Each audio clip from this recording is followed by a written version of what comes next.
Welcome,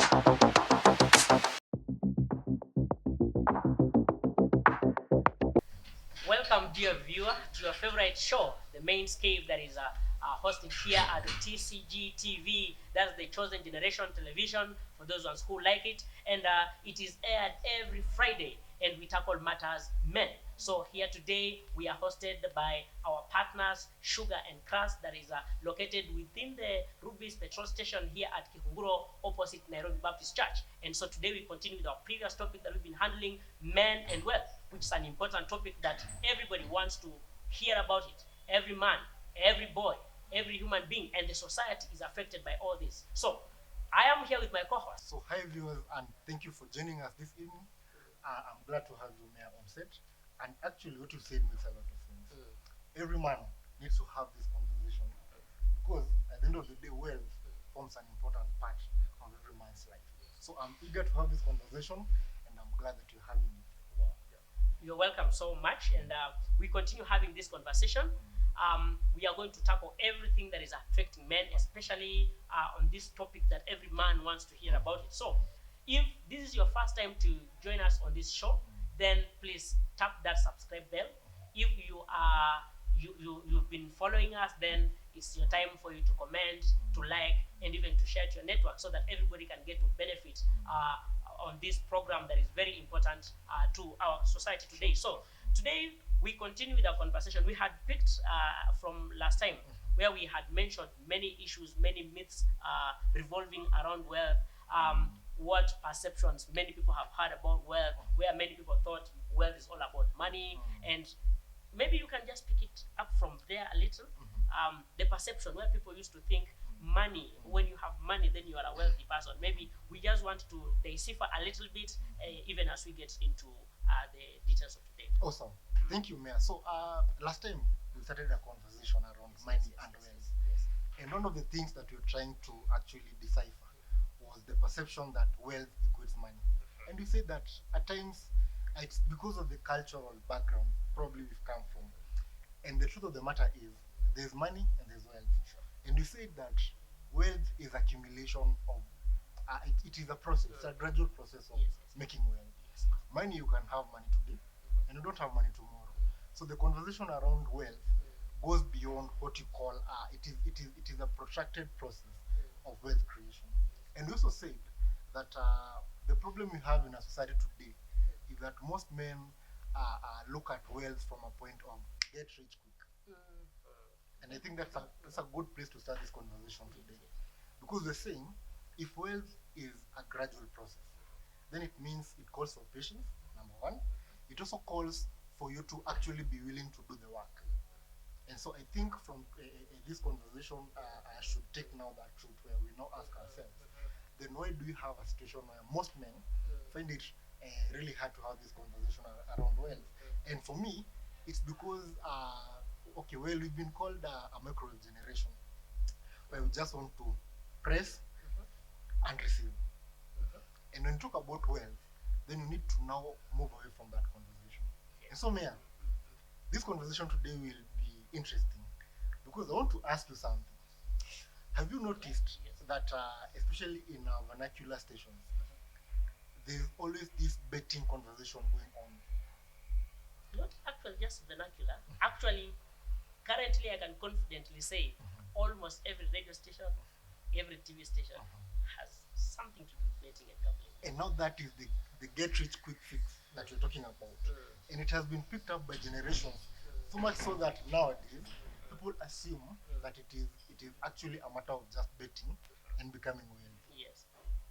So I hope that is a good background to pick up this conversation from. So guys, as you can see, this is an interesting topic. We continue to delve deeper to understand even these matters deep. So as you are talking, I just happen to note down a few things because I feel for me these are very important. You're talking about if we should talk about wealth creation, money, then there is an element of patience, and there is also an element of willingness to do the work. So I think maybe, do you want to just a little deeper on these issues, patience and willingness to do the work? Okay. Yes. So as a young person and as a man, the pressure to actually meet certain standards where wealth creation is concerned is very high. And so patience is always a missing ingredient in this conversation. I may not be where I want to be financially. I know people who have actually gone that mile. And so when I look at them, I only see the person, I don't see the process.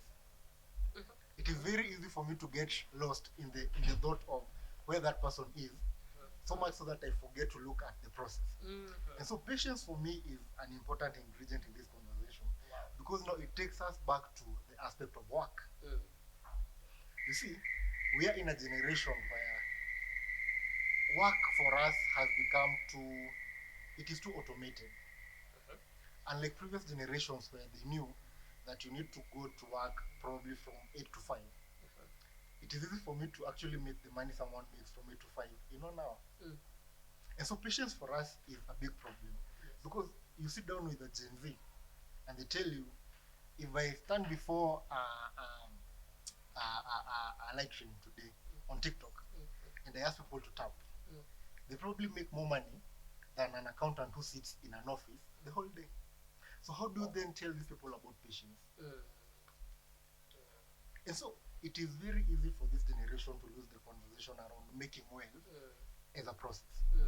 Because whatever you think you can make in the long term, they think they can make in seconds.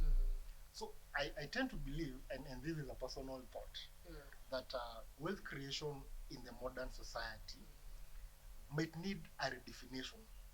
Because the traditional thought of making money was probably more of time, but the modern way of making money is more of the mind. So people are actually making wealth, people are actually making money, sorry, and not thinking about the process of making wealth. Because the same way you get that money, they say, easy come. Easy go. Wow. So I think what you are saying is just aligning with a story that I have heard, where there is a lady who's been selling water on a tray, and through that business of selling water on a tray, they have actually managed to build a story house, a story, like actually I think 3-story building, and they have not stopped working on selling the water they have been doing. So I think for them to have been able to sell that water to the level where they could save up to start the construction and be able to complete the construction, now that is the real patience, and that is the willingness to work. And then that means that this microwave generation thing, you know, I have also had stories of people who somebody just wants to lie in bed, they don't want to do anything. It's not cool, you know. It's not cool waking up every morning just to going somewhere. Yet I can just tap things here on my phone or on my computer, and I can make money. So why should I do that? And I think this has led to frustrations, because it's also true that not everybody who has worked through those means have been able to create money. Okay, so I think this is important. So there is something you mentioned that I also noted down, that in this generation we are quick to judge people's crowns, but we are not careful to watch their scars. Not at all. So every crown has a scar. Or multiple scars in this case. Actually, multiple scars, and many people, I'm sure not everybody is interested in the scars. Because if you begin telling people, this is the process I went through to be able to get to where I am, nobody is willing to walk that journey. All right? So I think this is very, very, very important. And so this is cascading us into the topic of the day, because we have various forms through which people have pursued to making money. So our topic today, we are talking about what's wrong in today's view of wealth and wealth creation. What is wrong in today's view? We've talked about the microwave generation. We've talked about the aspect of being patient and the willingness to work to pursue this dream until it turns into a reality. And we have talked about people's multiple scars that have led to the crowns that we all celebrate today. Because it is true, people on TikTok and these social media, which are good when they are used responsibly, but I have realized that people are not, they do not care about what they should do, as long as they are gaining one, fame, two, if possible, resources, and those resources in form of money, so that it can be converted into wealth. So I don't know, what do you think, what is wrong? What is wrong? So I'll give you an example of my parents, right? So for the last 25 years, they've worked in the same kind of job environment. So they're both teachers, huh? And you realize these people had the option of trying something different. But they have constantly worked in that same setting all this while. And they have done things. I mean, we went to school courtesy of their hard work. They've done things that you can actually see. But in my few years of living, I have tried out probably 7 jobs. Wow. That is fast. That is fast, but that actually cuts across board. You talk to any young person today and they'll tell you, in the last 10 years, I have been out of different types of jobs, probably five times. Now, that begins to tell you that our perspective of wealth creation is actually very different from what our fathers looked at when they were looking for jobs, right? So the question then becomes, why is it that our perspective of work is completely different? 2 things. Our view of making money has moved away from time span to impact. How much can I be able to make from this kind of job in the shortest time possible? I'll give you an example. So we are Gen Zs. No, we are millennials. Yes. We are not Gen Zs. We are millennials, Yes, right? yes. Now, millennials look at job satisfaction from a point of, am I being recognized and am I growing? Our parents used to look at job satisfaction from a point of stability. Yes. You get the difference? I get it. Yes. So at the end of the day, then it means that if I'm looking at this job from a point of recognition and not what you call extrinsic motivation, then if that job does not pay me as much as I want in the shortest term, I'm out of there. So in terms of comparison to the previous generation, then you realize that it is not possible for a millennial and a Gen X, for instance, to sit down together and talk about wealth creation. As a millennial, I feel like you're losing me somewhere, because yours is more of sustainability. Yes. Mine is more of what I can be able to get out of that job in the shortest term. And that now then brings us to the conversation around shortcuts. Shortcuts. Yes, shortcuts. Shortcuts. Because if I'll be in this job for 5 years and I will not be able to buy a market, then I look for an easier way to actually narrow down that period. So what do? I start looking for ways to actually buy that market Within the specified period of time. within the specific period of time. The same time that probably a millennial would be looking at sustainability, I am looking at wealth creation. And so shortcuts come in there. And so, Meya, if today I told you, you have a chance to make 3 million in 2 months, the first question you would ask me is, how? Of course, I want to know how. We need Because money. I want money. Yes, Yes, I do. we need money. Yes. I mean, if you can be able to make that money in the shortest time, then again, you don't want to care about the ethical angle to it. And so, as a millennial, my focus is on making money now. It is microwave, TikTok, 1 million. So the perception around wealth creation from our generation is completely different from how our forefathers would look at it. Wow. So it does not matter the ethical value that is attributed to this method of making. No, the end justifies the means. I mean, the end is to make money. So whatever means I embrace. If you see me walk in here right now, and my life is in order, you will admire the me, not the how. Yes. And that is the generation we are in right now. So the perception around wealth creation is basically on the end and not the means. Sure. So actually, guys, from what Peter has just mentioned, growing up mentioning things to do with Illuminati used to be very sacred, or it used to be an issue that you can't just mention anyhow, because if you mention it, the devil will strike you, or you might automatically become. So I am surprised that walking through the streets of Nairobi, the estates, Lavington, Kilele, those sides of Bunda, like advertisement of how you can join Illuminati is actually real, and they're telling you, join Illuminati, 1, make money, 2, get the golden ring, 3, blah blah, 4, blah blah, and it is on posts everywhere publicly. Like I saw it and I'm wondering. And don't you think people actually dial those numbers? They do. The way I was raised, I think I'm not allowed to make that call, but people do, right? They do, of course. If you see, if there's demand, then there's supply. These people cannot just put those signboards out here if they actually don't have a target audience. They do. So let's probably today just try an experiment. Just go put one signboard out here and put your number. Tell me if they won't call you. I'm sure I'll be called. No, I'm very sure. Yeah, the end justifies the means. And that is the problem with that generation, because at the end of the day, I don't want to struggle when I say my soft life, right?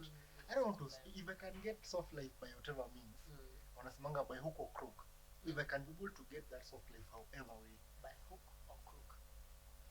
Yeah. By hook or crook? Yeah. I hope you are getting it. So, the end justifies the means. This is, I think, something that you have highlighted, which is very important. And it's also taking me to think about the issue of the pyramid schemes. Personally, I have attended several meetings where I was invited and I was told, guys, you register with this certain amount of money, and within 2 months or 3 months, you become a millionaire. I want to be a millionaire, brother. Definitely. I want actually a billionaire. I also want to be that. So I have been there. But apparently, things didn't turn out the way I thought they would. I don't know if that has happened to you, a fellow viewer, that you're watching this show. I don't know if you have benefited from this, but I think this could be a shortcut into acquiring wealth or creating wealth. So I don't know. Do you want to say anything about the pyramid schemes? So I once almost did quails. You remember quails? Quails? Yes, I've heard of it. Yes, I almost did quails because a friend of mine came and told me, mbona mna struggle and we can actually make money, and we sat down and he gave me the maths. And I was like, what have I been waiting for? The only problem is that I didn't have the money to make the first investment. So you mean what saved you was the poverty. fact that you didn't have money. So poverty saved you. Wow. Yeah, I should have, if I had the money. Yes. Sasa hivi ningekuwa na a story to tell. So what happens is that especially when you see many people are joining a certain a pyramid scheme, the conversation is always, you see, the fear of missing out. We call it FOMO. So Meya comes, tells me, there's this project that is actually making money. And because Meya is my friend, I sit down and I'm like, if Meya makes it, then he'll actually leave me behind. Yes. So it is more of the fear of missing out that makes me feel like I want to actually join in. Now, let me tell you something, Meya. A friend of mine recently called me, and he was like, bro, I'm hooked into a theater. Right? Yes, I get it. And I was like, but you seem to have your life in order. You seem to have a job. You seem to have, she's actually a church-going Christian. What would actually push you to this thing? And he told me, I don't know. I just found myself using the last coin I have. Every last coin I have on this specific Paperusha. You know, and this guy is actually asking me, should I seek therapy? Should I seek counseling? Should I go see a professional? And then I sat down and I'm like, so in actual sense, this is not something that actually only affects people who don't have work. This is something that is actually affecting even people who are working. Because they also want to make more money. So the shortcuts are not only, you know, you might assume it is only people who are not employed. But if you turn to anyone today and you tell them, I want you to double your income, by hook or crook, they will try. But you also forget that these shortcuts also come with what you call addictions. There are some of the shortcuts you will try, and it is easy to get in, but very hard to get out. And so as a man, I sit down and I tell myself, then it is in the process of trying to make this wealth by hook or crook that again our mental well-being is also affected. Deeply affected. So you think you're actually making money, but you're falling deep into issues that you may never be able to get out of. And these are real life examples. These are people who you can actually sit down and point out and say, this one, thought they are making wealth, but they've ended up in a deeper pit than they would have. So there are shortcuts, yes. Some people probably make money, but in most cases, we end up falling into pits that you never thought you would. Wow. So, dear viewer, wherever you are, I hope you are getting this. So maybe in that comment section, if you could just share with us some of the ways you have tried to make money. Maybe you really made money, or you tried to make money and it didn't happen. Maybe you can share with us which are some of these ways and what is your view about the conversation we just holding here, because it is very important. And in as much as these are men's talk, but I'm sure when it comes to shortcuts of making money, it's affecting cutting across the board, including ladies, men, children, even there are children who are addicted to betting, or they're addicted to this shortcut way of making money in the sense of creating wealth. So you can share with us which are these other ways that we have not tackled. But I think this topic, we can't just exhaust it. No. So in as much as there are challenges about what we are talking about, you just reminded me when you talked about your friend who is addicted into peperusha. And I remember some of the things I've seen in town.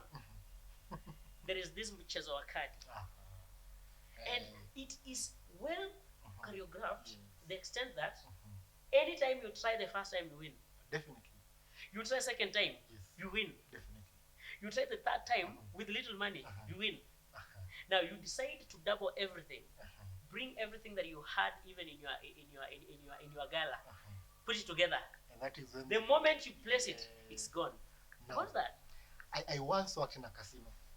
Okay. Now I of course we had signed a confidentiality clause. This is interesting. So you are the right person to talk about this. So they say the house never loses. The house will never lose. Okay. And it is interesting because it's like you said, choreographed. I wouldn't say choreographed because I worked there and we actually even had machines. But somehow, I don't know how, but somehow the house. It is a how. It is a how. Whether it's somehow or you don't know how, it's a how. So now, let me tell you something. Once there was this man who used to come there, regular, very rich. And one time, this guy comes and he's drunk. The house in Amnyorosha, up until we were like, this guy is actually getting depressed. That guy leaves at 4 a.m. in the morning, goes home, and you're like, hey, so-and-so today has really lost. The guy goes home, and we actually forget about it. 2 days later, the guy comes. And we had been informed that the guy had lost a brother that same week. So they were actually in grieving, right? So he comes 2 days later with a sack of money. Wow. Places it on the table. Plays until 4 a.m. He loses everything. The guy does not go home the following day. He spends the entire day in the house. Around 3 p.m., people are looking for him. And so we come to realize that the money he came with 2 days later was actually meant for the burial preparations. What? 3 days later, the guy commits suicide. True story. And then you start now thinking, and you're like, by the time this guy comes back with this money, he was sure he'd actually recover. You understand? Because it is, you see, wealth creation is interesting, and especially when it comes to betting, because you'll assume, because I've made 100, if I risk a game, I can double it. Then what happens? You lose everything. So wealth, especially for men, is a matter that is really important, because it now again brings us to the core conversation around men and mental health. The reason why this guy goes home and comes with that money is because the assumption is he'll actually recover the money he lost the previous day, double this amount, go bury the brother, and live happily ever after. But they ended up being buried the same week. True story by the Robert. This is not fiction. I'm telling you of a story that Wow. can actually be accounted for. So betting for me takes us back to the conversation of how do you look at your ability to make money vis-a-vis the quick fix kinda conversation. So you said it's a process. Yes. Everything that you get easily, there's a very high chance you'll also lose easily. Have you ever been tempted to bet by the way? I tried the caddy. Uh-huh. It didn't work. And since then, it's a conversation I held with myself. I told myself, henceforth, nisijipate karibu na hiyo container. Sasa mimi niko na I marafiki ran with my feet. Yes. ambao on Sunday they cannot actually leave the screen because EPL is going on Yep. and the odds are out there and this guy spends so much time trying to compare odds and you sit down and you like the same time you're spending trying to analyze these odds could have been the same time you're spending making actual wealth. You just mentioned about that, and my mind is still stuck on that guy who gambled all True his story. money away, True story. and then he ended up losing his life. I don't know what the story our viewer has concerning this. I don't know what they are thinking about this conversation. But I'm also privy to a friend, not really a friend, but to a student who was supposed to pay for his school fees, and then he got distracted along the way. He was told, your school fees is just a few 29,000. Maybe you can pass somewhere, double the amount, have your pocket money, and then pay the rest of the school fees. And he tried that, and the money went. The first trial he lost, and the guy hung in trial. A university student, very bright, the cream of the community, and these stories we are mentioning are real. So I don't know what you, my viewer, are thinking about. I don't know, maybe you are saying maybe that was just their bad luck. I have had my good luck and I always win because I've also had stories of people who have never lost. And there are those testimonies where people tried. I also have a friend in my community who won to the tune of 192 million through this. Jackpot. But he won a jackpot. Unfortunately, 2 years down the line, he was Spot worse than the time he was winning. So I don't know. So this has something to do with the psychological setup of somebody. And you see, as a company, Yes. you also have to create the impression that you're actually rewarding people. So make 100 billion, give them 1 billion. So who wins? I don't want to say anything about that. So ideally, at the end of the day, you also need to also sit back and ask yourself, how is it possible that we try so many ways of making wealth, yet very few of us actually get to create that wealth? And probably now that we're having this conversation, maybe we need to have someone who has actually walked that journey to come down and tell us now, I have been here, I've done this. So these are the actual steps of making wealth. Because me and you are actually young men. We also need We are on the journey. we're on the journey. Yes. We're on the journey. So probably we also need to get to a point where we can have someone here to also now start telling us patience, as we said, and work. Honest work. Exactly. Because for us, we are looking at the end. But the means is where we draw the line. So this issue to do with patience. Okay, let me just get a little bit back because I know we mentioned this, but it's very important. Patience and the fear of being left out. I have a mentor of mine with whom we were having that conversation, and normally he tells me, you know the difference between you and I? It's time. The difference between you and I is time. I am several years ahead of you. So you need that time to be able to get where I am. That is exactly it. And Wow. that is exactly it. Because as you said, we look at the person, not the distance. The distance between you and the person. And basically that is time. So in a very limited mind, we tend to assume that this person actually woke up and got there. So what you're saying makes a lot of sense. In fact, that is very impactful. The difference between me and my mentor is actually time. So am I willing to spend that time working so that eventually I'm able to get to where that person is? When that time comes. Exactly. Wow. So as a young person, then Yes. it becomes my challenge to actually now start thinking in that line. And I'm like, if he's 40 and I am 32, there's 8 years of work for me to get to where he is. Exactly. Exactly. But normally, we don't want to make that calculation. We just want to check and get. Yes. So this topic is very important, and I know somebody you are there, you are following us, and you are wondering how about these friends of ours or these colleagues who've been born into wealth. So you're wondering, does this conversation make any sense to them? But I want you to be very careful and follow closely what we are about to share, because we also know of many people who've been born into wealth, but after their parents, the generation that created that wealth, went to be with the Lord, or as we say, they rested, that wealth has been squandered in a very short span of time, and they have turned into, they become poorer than their generations were before they began creating the wealth. So I don't know, do you want to say about something about that? But before then, I also have a relative. This is a relative. By the time I remember, by the time I was 12, this guy, it happened.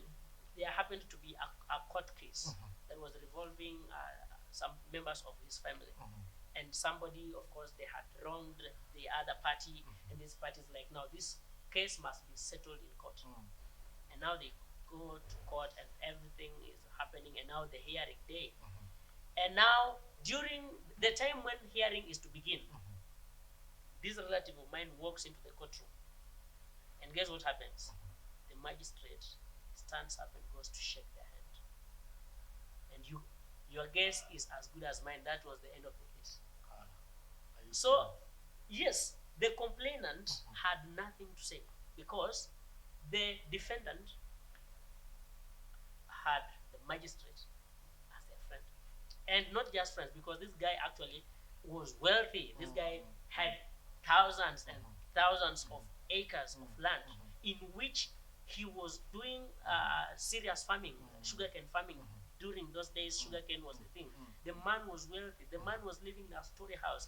But as we are speaking today, even the house that he had begun building, by the time of his death, up to date, he doesn't have a seat. People live there, no furniture, nothing. So I don't know. So it is true that you can be born into wealth, but because you lack the skills of managing, because you have not been introduced into the journey of how this wealth was created, you will not be responsible enough to take care of this wealth, so that you pass. Because the Bible says that what does it say? A wise man A wise man, leaves yes, an inheritance. leaves an inheritance to his descendants. So imagine this man had labored all this time, and then in a short span of time, there is nothing, absolutely nothing. We call it old money. All money. Old money. Okay. We call it old money. And it would also be my wish that eventually I leave old money to my kids. Yes. I mean, I would want them to sit down and say, indeed, my father labored. But as you said, it is wealth creation, which is a process. So if these kids are not able to now understand the process of where that father came from, so that they are able not to know where that wealth came from, then it is very hard for them to actually be able to manage that wealth in the right way. Wow. So a few things that I'm noting here,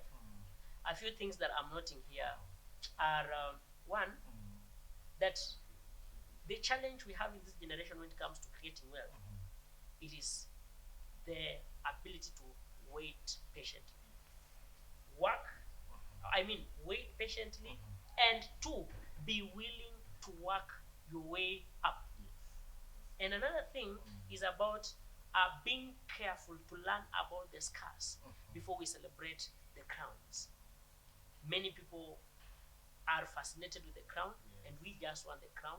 It doesn't matter what happens, and that's how we find ourselves into the quick fix thing. So our show is actually coming to an end, but it will not be fair for me to conclude it before I asked you to say, what would be your parting shot? What is that important thing that you want my viewer or our viewer to see? So that thing that is going to change their lives. Okay. Yes. I think, as you said, we are young people, and we are not there. Yet, whatever journey I'm going, whatever journey I have taken and whatever journey you've taken will actually lead us not into a destination, you see, because the dot is a destination, but the end goal is not a destination. The end goal is to enjoy the process while getting there. I want you to say it again because that is very important. Yes. The idea is not the destination. The idea is to enjoy the journey while heading to the destination. So let me enjoy work today. If I've been called to be a janitor, let me do it to the best of my ability. So that even when I finally make that wealth, I'll say I made this wealth out of being a janitor. So the focus should not only be on the destination, the focus should be more on the journey. If you've been called to be a nurse, do it to the best of your ability. So that eventually when you get to that point where now you have that wealth, you can actually look back and say, I did it and did it well. Wow. I did it well. That reminds me of a quote by Martin Luther King Jr., who said, if you are a street sweeper, sweep them so well that it will be said, there once lived a serious, or that's not the word, but yeah, there once lived a great sweeper. So that is what you're telling that viewer, that person, you who is watching, whatever your hand finds to do, that's also the Bible. Do it to the best of your ability. So that even God in heaven will look back at and say, this is indeed a diligent servant. So that once now we make the wealth, even when our kids, you see, in parting shot, my kid will actually see what I do when I'm selling those books at the bookshop. In fact, I call her every so often, so that she's also able to see the process. That one day when she actually now sees that wealth, she'll know that my dad worked through the process. So enjoy the process, enjoy the benefits. If you look so keenly on the destination and fail to focus on the process, then you lose it all. That's amazing. That's amazing. And that is the main sCave. We've been handling the topic men and wealth, an important topic, and I hope you've enjoyed the show. And actually, this is not the end of it all, because as you've heard in his suggestion, we are going to, before we bring this discussion of topic to the end, we are going to bring a person who has created wealth, who has used the right chance to create wealth, so that they can tell us, this is how I did it, this is how I did it, this is how I did it, so that we can all learn about it and get the right way of creating wealth. This is the TCG television, and I have been your host, Robert Meya, if you like it, Uncle Bob, and I'm gonna see you again next Friday. So we have been hosted here by our partners, that is Sugar and Crust. If you want the best snack for your lovely ones and you want just to rest, this is the place for you. It is at Kihunguro within Ruby's petrol station opposite the Nairobi Baptist Church, Kikuyu. That has been for me. See you next time. God bless you. See you next time.